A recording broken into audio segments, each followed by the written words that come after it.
અરે આ તારો શીખવાથી જે કુકની રસ્તો જાય છે તો એ રસ્તા બાજુ સાઈડ સોલડરિંગ કર્યું નથી. નહીં તમારો રસ્તો તૂટી જાય તમે લોકો આવી રીતના સાઈડ સોલ્ડરિંગ ના કરો તો ભાઈ કેમ ચાલે? જો મને આમાં સાઈડ સોલ્ડરમાં શું કરવાનું છે?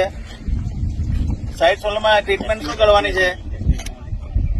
હાર્ડ મોલમ છે. તમે બીજે કે અમે કાલે બી બીજા રસ્તા જો હાર્ડ મોલમ છે કે માટી નાખતા હતા એ ચલાવવાનું નથી ભાઈ. તમે જેટલા રસ્તા થયા એ બધા હાર્ડ મોલમથી સાઈડ સોલ્ડરિંગ થવું જોઈએ. બધા રસ્તા મને બધા ફોટા હાટે મને મોકલો, કારણ કે મને 2-3 જગ્યાએ મેં કાલે ચેક કર્યું છે.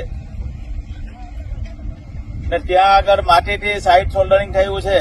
એને આપણે એને મોલમના પૈસા આપીએ છીએ એને.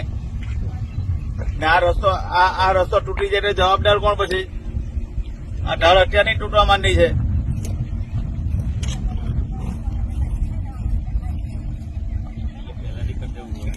આનું અત્યારે કોઈ બિલ ચૂકવવાનું થતું નથી જ્યાં સુધી સાઈડ એક પણ કોઈ જગ્યાએ ઓલપાડમાં કામ થયું સાઈડ સોલ્ડરિંગ હું જ્યાં સુધી ચેક નહીં કરું ત્યાં સુધી એને ચૂકવવાનું થતું નથી.